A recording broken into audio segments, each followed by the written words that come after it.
Bersama saya Sri Ayu. Sekarang kita lagi ada di sekolah SD Negeri 011 Bengalon. Nah, kita pengen tahu nih, gimana keadaan sekolah SD Negeri 011 Bengalon selama pandemi ini.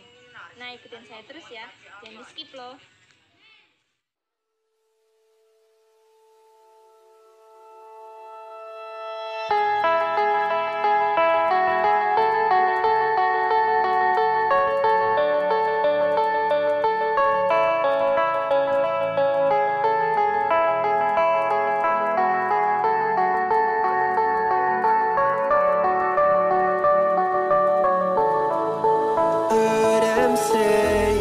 Best days pass us by, and most long for a place that they never find. I'm afraid I wake up when I die, and it is too late to climb any mountain. Time is of the essence, the blood running through our core. It's best to not feel sorry when it's over. That you've ever seen before, and I'll stay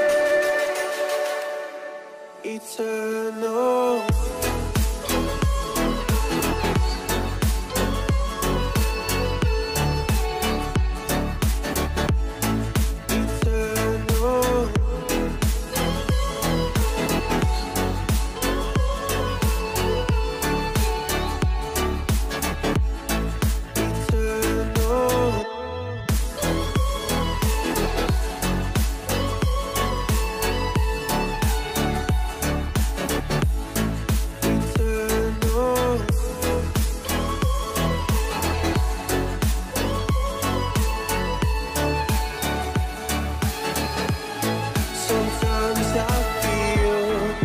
My luck's run out. When things don't go to plan, I kinda lose my mind. I hope it's real, this life comes around. Just keep your faith and search for the fountain. Nah, new normal sendiri adalah skenario untuk mempercepat penanganan COVID-19 dalam bentuk perubahan perilaku untuk menjalankan aktivitas secara normal dengan menerapkan protokol kesehatan. Tujuannya adalah agar masyarakat dapat mengontrol perekonomian secara normal, namun penyebaran COVID-19 dapat ditekan. Skema ini dapat diterapkan di tempat kerja, sektor pelayanan publik, rumah ibadah, industri, dan sekolah.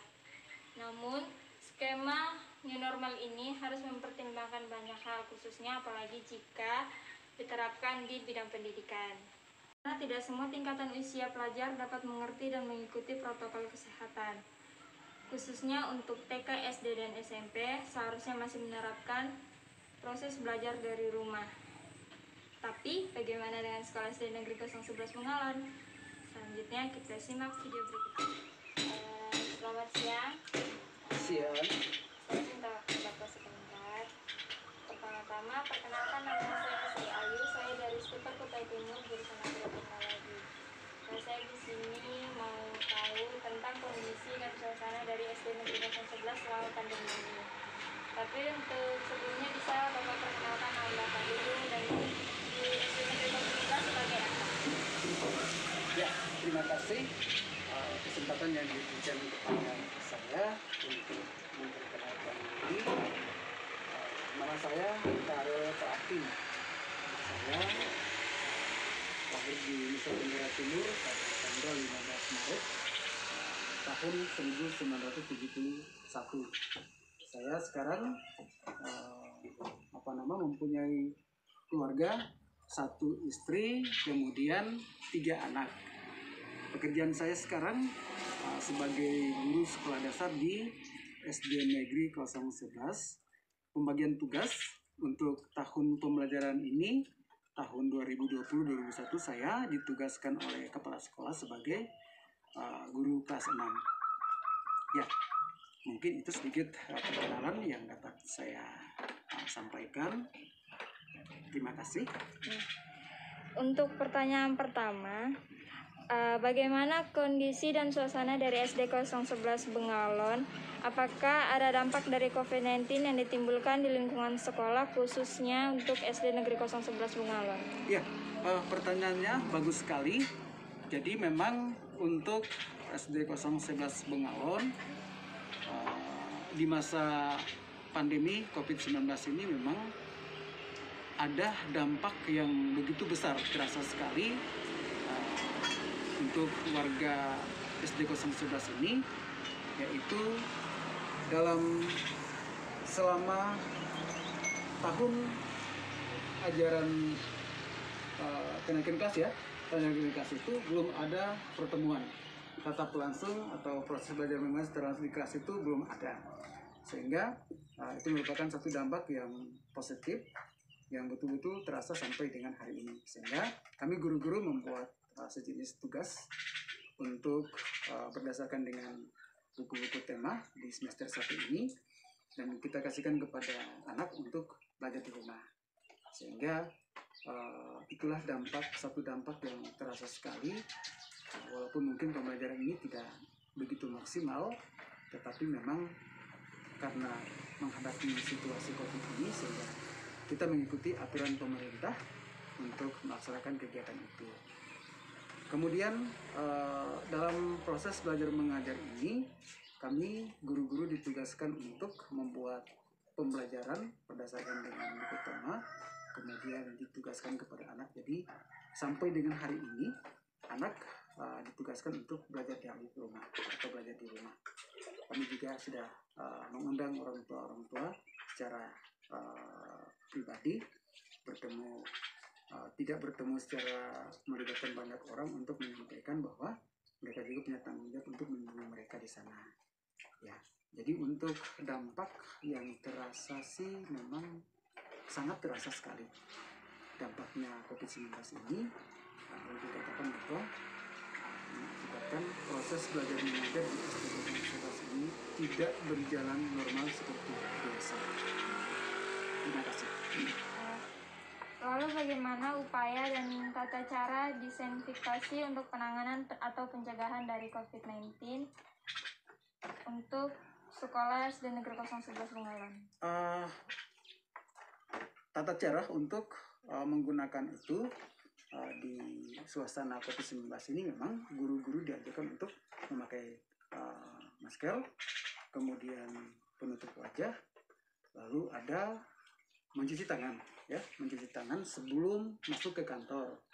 Kemudian sama juga dengan anak, ketika anak itu sudah dia selesaikan tugasnya itu di rumah, lalu mengantarkan ke sekolah kembali, maka anak juga harus diwajibkan untuk memakai masker, kemudian cuci tangan, jaga jarak. Jadi betul-betul kami juga mengkondisikan lingkungan SD 011 ini mengikuti aturan COVID-19 yang ada. Jadi selama ini itulah yang kami lakukan berdasarkan dengan aturan kesehatan yang sudah ditetapkan oleh pemerintah. Lalu apakah dari pihak sekolah SD Negeri 011 Bengalon akan mengadakan atau menerapkan perilaku new normal, ataukah masih menerapkan pembelajaran dari rumah, atau bagaimana? Ya, untuk sementara ini memang kita masih melakukan sistem pembelajaran dari rumah, karena ini informasi secara resmi dari pemerintah terhadap pendidikan anak ini, kita masih sesuai dengan suasana COVID-19, sehingga SD 011 sampai dengan hari ini juga masih memberikan tugas-tugas. Jadi kami terapkan pembelajaran rumah, terapkan sistem pembelajaran di rumah atau belajar di rumah itu. Kemudian kami juga memberikan waktu kepada anak 1 atau 2 hari untuk datang ke sekolah untuk mengantarkan tugasnya, tetapi tidak bertatapan langsung di ruang kelas. Ya. Lalu lalu bagaimana harapan dari SD Negeri 011 khususnya dari para guru untuk kedepannya, untuk harapannya bagaimana untuk COVID-19 ini untuk kedepannya tuh seperti apa? Ya, Apakah harapan kami untuk guru, Bapak Ibu guru dan SD 11, mudah-mudahan COVID-19 di tanah air ini secepatnya bisa berlalu atau tidak ada lagi. Jadi proses pembelajaran di SD 011 ini bisa berjalan kembali seperti biasa, seperti yang kita lakukan sebelum COVID-19 bertemu bertepatan langsung di hari efektif belajar, dan tidak libur, tidak bekerja di rumah, tapi betul-betul kita kembali kerja di sekolah, mengajar seperti biasa, untuk menciptakan anak bangsa yang berguna bagi bangsa dan negara. Sekian mungkin dari saya, Pak. Terima kasih atas waktu dan kesempatannya. Harapan kita ke depannya semoga Indonesia cepat pulih dari COVID-19. Ya, baik, terima kasih.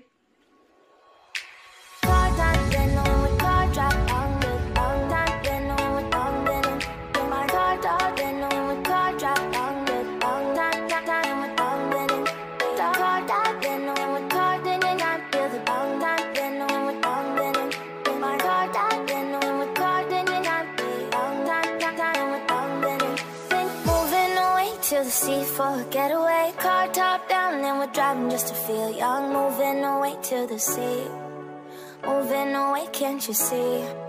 Sand in your feet, feel the breeze in the summertime. Stars in the sky, one dime for a first time. Moving away to the sea, moving away, can't you see? We'll drink honey by the ocean, it's our favorite potion. Come on baby, let me tell you one time that our days will never end, yeah, no. Guys, nah sekarang kita lagi ada di TK Harapan Bunda. Tadi kan kita sudah nih dari SD Negeri 011 Bengalon. Nah sekarang kita tuh pengen tahu nih gimana suasana TK Harapan Bunda selama pandemi ini. Nah sekarang ikuti saya yuk. Assalamualaikum warahmatullahi wabarakatuh. Waalaikumsalam warahmatullahi wabarakatuh. Pertama-tama perkenalkan, nama saya Sri Ayu. Saya dari Stikper Kutai Timur, jurusan Agroteknologi. Nah di sini saya pengen tahu bagaimana kondisi TK Harapan Bunda selama pandemi ini. Nah, untuk sebelum masuk pertanyaan, bisa Ibu perkenalkan nama Ibu dulu? Oh, baik. Ya, perkenalkan nama saya Sri Handayani. Saya di sini ajar mulai 1 tahun ini, alhamdulillah diangkat menjadi kepala sekolah di TK Harapan Bunda. Seperti itu. Ya, kita masuk pertanyaan pertama. Ya. Nah, bagaimana kondisi dan suasana dari TK Harapan Bunda selama pandemi COVID ini? Apakah pandemi COVID-19 ini berdampak bagi sekolah khususnya di lingkungan TK Harapan Bunda? Nah, kalau menurut saya sangat berdampak sekali. Ya, memang ada dampak positifnya, ada juga dampak negatifnya. Kalau bagi kami, untuk dampak negatifnya, kami nggak bisa lagi bertemu langsung melakukan pembelajaran tatap muka sama anak-anak. Terus kami tidak tahu langsung bagaimana anak-anak itu diajar seperti biasanya. Biasanya kan belum pembelajaran kami efektif bisa ketemu langsung sama anak-anak, kayak mana perkembangannya anak-anak sekarang, setiap harinya seperti apa, karena setiap hari di sekolah dilakukan pembelajaran, sebelum pulang sekolah ada kegiatan tugas yang harus dikerjakan di rumah. Jadi untuk membiasakan anak nanti untuk lanjut ke jenjang ke SD. Nah, untuk negatifnya yaitu kami tidak bisa ketemu lagi sama anak-anak di sini. Terus kami juga harus jalan keliling dari rumah ke rumah untuk melakukan pembelajaran seperti itu. Nah, untuk yang positifnya kami selama pembelajaran ini kan tidak pernah tatap muka langsung sama anak-anak ya. Jadi kami tidak pernah mantau gimana perkembangan anak di sekolah. Tapi anak-anak itu belajar dengan orang tua. Jadi kita tahu bagaimana sih orang tua yang fokus sama anaknya. Jadi nggak hanya untuk memikirkan kesibukan orang tua sendiri, tetapi juga memikirkan anaknya di rumah. Sekarang harus belajar ini, harus belajar itu, sesuai apa yang diinfokan oleh gurunya di sekolah. Seperti itu. Terus bagaimana penanganan dari pihak sekolah TK Harapan Bunda untuk penanganan dari COVID-19 ini? Apakah ada penanganan dari sekolah ini sendiri atau bagaimana, atau tetap mengikuti protokol kesehatan? Iya, kalau kami kadang kan ada himbauan dari pusat, misalnya guru suruh disetorkan. Jadi kami kadang datang ke sekolah ya tetap mengikuti protokol kesehatan. Kami tetap siapkan di depan air untuk cuci tangan. Kami juga menggunakan hand sanitizer, tetap memakai masker, tetap menjaga jarak seperti itu. Terus apakah dari TK Harapan Bunda ini akan menerapkan perilaku new normal yang akan dijalankan untuk minggu-minggu ke depannya atau sebelum-sebelum ini? Kalau untuk kedepannya ya kami juga masih merasa takut juga ya, karena kan gini, setiap sekolah itu untuk seluruh tim kami masih mengikuti himbauan dari Dinas Pendidikan. Jadi kalau Dinas Pendidikan masih menganjurkan kita untuk belajar di rumah, nah kami pun tetap belajar di rumah. Walaupun ada memang kemarin minggu yang lalu kami hari Kamis itu mengadakan kunjungan dari anak-anak datang ke sekolah, tapi kami tetap tidak buka sekolah. Jadi kami hanya belajar di luar sekolah, di bawah pohon ya. Karena itu kami takut, karena itu tuntutan itu besar untuk kami. Jadi untuk menjaga supaya nanti takutnya ada satu anak yang kena, nanti resikonya kena di guru dan lain-lain, nanti bisa-bisa sekolah ini ditutup gitu. Walaupun sampai nanti ada himbauan dari dinas sekolah itu bisa dibuka, nanti sekolah kami tutup malahan, tidak bisa melakukan pembelajaran seperti itu. Terus selama melakukan pembelajaran dari rumah ini, apakah ada orang tua dari murid atau anak-anak itu ada yang komplain atau bagaimana? Nah, kalau itu ada, karena kan tidak semua wali murid itu senang gitu belajar sama anaknya. Kan ada anak tuh tidak mau belajar sama orang tuanya, jadi tidak nurut. Kadang ada orang tua itu yang marah-marah, tidak sabar gitu. Nah, Bu, coba lebih baik datang aja ke sekolah, Bu, biar ibu aja ngajarin anak saya tidak sabar ngajarin anak saya. Banyak yang mengeluh seperti itu. Ada juga yang bilang, daripada ibu gurunya yang datangin terus cuma ngasih tugas dari HP, Bu, minta tolong diajarin aja anak saya gimana caranya, yang penting bukan saya yang ngajarin ya gitu. Karena keluhan dari orang tua seperti itu, karena kebanyakan intinya nggak sabar lah, kurang sabar sama anak-anaknya. Jadi selama pandemi ini TK Harapan Bunda ini belum menerapkan perilaku new normal ini? Belum, kami belum berani karena kami masih mengikuti himbauan surat edaran dari Dinas Pendidikan. Karena itu risikonya berdampak, guru-guru sekolah pun nanti bisa tutup kalau memang kami harus memaksakan dibuka. Karena kalau memang kami mau dibuka, misalnya aktif setiap minggu, misalnya kan setiap minggu kayak di 110 itu kan ada di TK Rinjani, mereka mulai awal ajaran baru kemarin sudah full. Jadi kelas A-nya 3 hari dalam 1 minggu, kelas B-nya 3 hari dalam 1 minggu. Jadi kami tidak berani, karena itu nanti mereka bisa dituntut. Itu pun wali murid yang sini pun tanya, kenapa Bu, kok di sekolah sana bisa, sudah bisa melakukan pembelajaran, kenapa di sekolah kita enggak? Ya itu, karena kami tidak mau menanggung resiko nanti kalau sampai terjadi sesuatu hal yang nggak kita inginkan. Iya, Takutnya kan namanya juga anak-anak kan. Iya, karena belum anak-anak, bisa ikut ini kan peraturan. saya sendiri pun jujur aja saya nggak bisa tahan begini lama-lama pakai masker, karena saya nggak biasa. Kecuali saya jalan jauh gas air mata begitu kan, saya pakai helm pakai masker saya masih tahan. Tapi kalau cuma duduk ngomong ngobrol saya nggak bisa. Apalagi kami kan memang di sekolah harus dekat sama anak-anak, kami tidak bisa jaga jarak sama anak-anak. Sedangkan peraturan sekarang itu kan kita harus jaga jarak sama anak-anak. Nah itu yang kami nggak bisa. Iya. Mungkin itu aja Bu dari saya. Terima kasih atas waktunya. Goodbye.